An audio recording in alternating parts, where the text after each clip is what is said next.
రాజారావు గారు ఉన్నారు. జె రాజారావు గారు, విజయవాడ రిటైర్డ్ ఆర్టీ అధికారిన, ఆయనతో మనం జూమ్ కాల్లో అందుబాటులో ఉన్నారు. అదేవిధంగా అడ్వకేట్ బండారు రామ్మోహన్ గారు కూడా మనతో జూమ్ కాల్లో అందుబాటులో ఉన్నారు. ఇక సింగళూరి వెంకటేష్ గారు కూడా అడ్వకేట్ మనతో జూమ్ కాల్లో అందుబాటులో ఉన్నారు. ముందుగా రిటైర్డ్ ఆర్టీఏ జె రాజారావు గారితో మాట్లాడదాం. రాజారావు గారు నమస్తే సార్. నమస్తే రాజారావు గారు, ఇది హృదయ విదారకమైన ఘటన. తెల్లవారుజామున 3 గంటలకి ఒక్కసారిగా రాష్ట్రంతో పాటు భారతదేశం మొత్తం కూడా ఈ యొక్క ఘటనపై షాక్ గురైందని చెప్పాలి. సాక్షాత్తు ప్రధాని నరేంద్ర మోడీ గారు కూడా దిగ్భ్రాంతి వ్యక్తం చేయడం అయితే జరిగింది. కానీ ఎన్నోసార్లు ఇలాంటివి జరుగుతున్నా ఎందుకు పాఠాలు నేర్చుకోలేకపోతున్నారు సంబంధిత యాజమాన్యాలు కావచ్చు, అధికారులు కావచ్చు?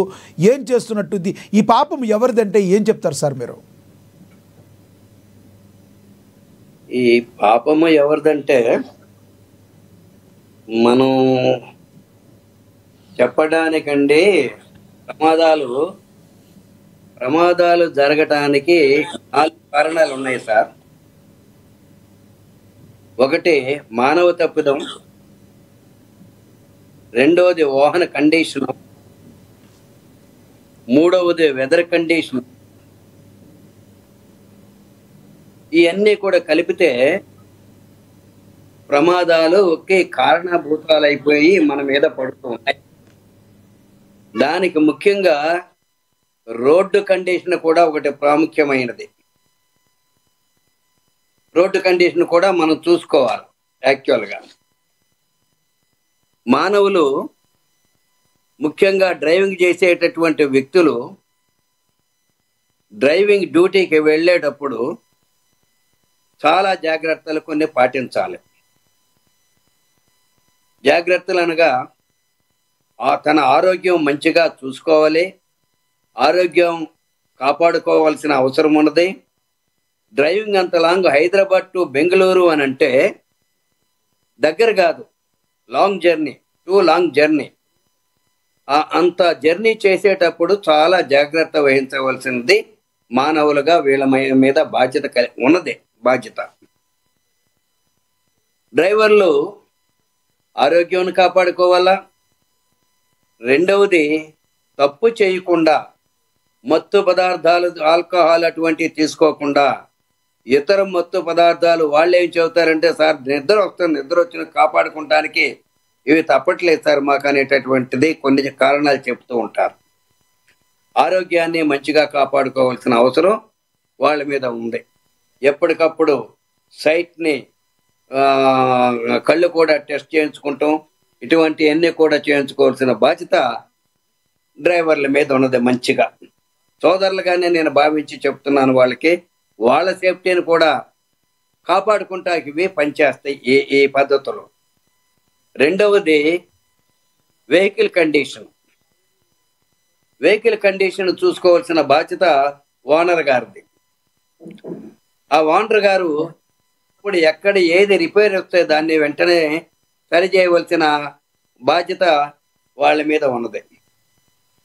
చెప్పవలసిన బాధ్యత డ్రైవర్ మీద ఉన్నది, బాగు చేయవలసిన బాధ్యత ఓనర్ల మీద ఉన్నది తప్పనిసరిగా. ఈ వాహనాలని కండిషన్లో పెట్టుకున్న తరువాత జరిగేటటువంటిది కొన్ని నివారణ చేయవచ్చును. మనం యాక్సిడెంట్ల నివారణ తప్పనిసరిగా చేయవచ్చును. మూడవది రోడ్డు కండిషను. ఇటీవల కాలంలో మనం చూసినట్టయితే ఈ వారం రోజులు 15 రోజుల్లో విపరీతమైనటువంటి వర్షాలు వస్తున్నాయి. వర్షాలు పడినప్పుడు రోడ్డు మీద నీళ్లు నిలిస్తే ఆ గోతులు ఎక్కడ గొయ్యి ఉన్నది, ఎక్కడ మనకి ఇబ్బంది కలుగుతుంది అనేటటువంటిది మనకి తెలియదు ఎవరికి జనరల్గా. అటువంటి పరిస్థితుల్లో కాసేపు ఆగైనా వెళ్ళాలి, లేదా బాగా స్లోగా అయినా వెళ్ళాలి. నా కారు కానీ బండి కానీ వాహనం గట్టిగా చాలా స్పీడ్ వెళ్ళద్ది అనేటటువంటి విధానంలో వాళ్ళు గట్టిగా స్పీడ్గా తోలినట్లయితే ప్రమాదాలు తప్పనిసరిగా జరుగుతాయి.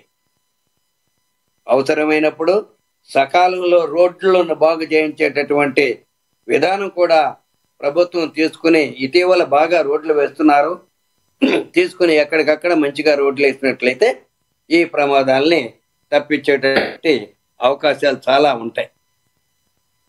ఇట్లాగే రోడ్డు కండిషన్ తర్వాత కూడా ఇంకోటి కూడా ఉంది, వెదర్ కండిషన్. ఈ మధ్యకాలంలో మరి వెదర్ ఎట్లా మార్పు చెందుతుంది ఏమిటి అనేటటువంటిది మనం చూస్తూనే ఉన్నాం సార్. మరి అటువంటి పరిస్థితుల్లో మనం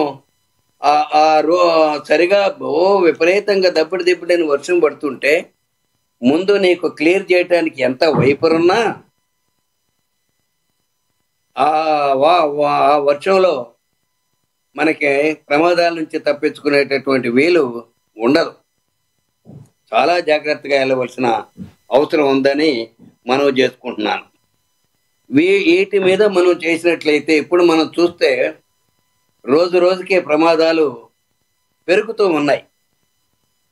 ఇటు డిపార్ట్మెంట్ వారు కానీ ప్రభుత్వం వారు కానీ ప్రజల యొక్క శ్రేయస్సును దృష్టిలో పెట్టుకుని ఎప్పటికప్పుడు వాటిని చేయవలసిన పని తప్పనిసరిగా పూర్తి చేయవలసిన బాధ్యత అందరి మీద ఉందనేటటువంటిది నేను మనవి చేసుకుంటూ ఉన్నాను. వెహికల్ కండిషన్ ఉన్నప్పుడు దాని డ్యూ డేట్లో తప్పనిసరిగా 2-3 రోజులు బాగు చేయించి దానిని అయితే ప్రధానంగా రాజారావు గారు మీరు చెప్పిన ఇన్సిడెంట్లన్నీ ఏవైతే ఉన్నాయో ఈ రోడ్డు వైపు బస్సు బోల్తా కొట్టినప్పుడు లేదంటే ఇవన్నీ జరిగే అవకాశం ఉంది. కానీ ఇక్కడ కంప్లీట్గా ఈ పర్టికులర్ ఇన్సిడెంట్లో డ్రైవర్ నిర్లక్ష్యం అనుకోవచ్చా? ఎందుకంటే ఒక బైకర్ని బస్సు ఢీ కొట్టిన తర్వాత తన మీదకి అక్కడ కేసు వస్తుందో అనుకునో మొత్తానికి ఆ డ్రైవర్ కొట్టి వెళ్ళిపోదాము అనుకున్నాడు, హిట్ చేసి వెళ్ళిపోదాం అనుకున్నాడు.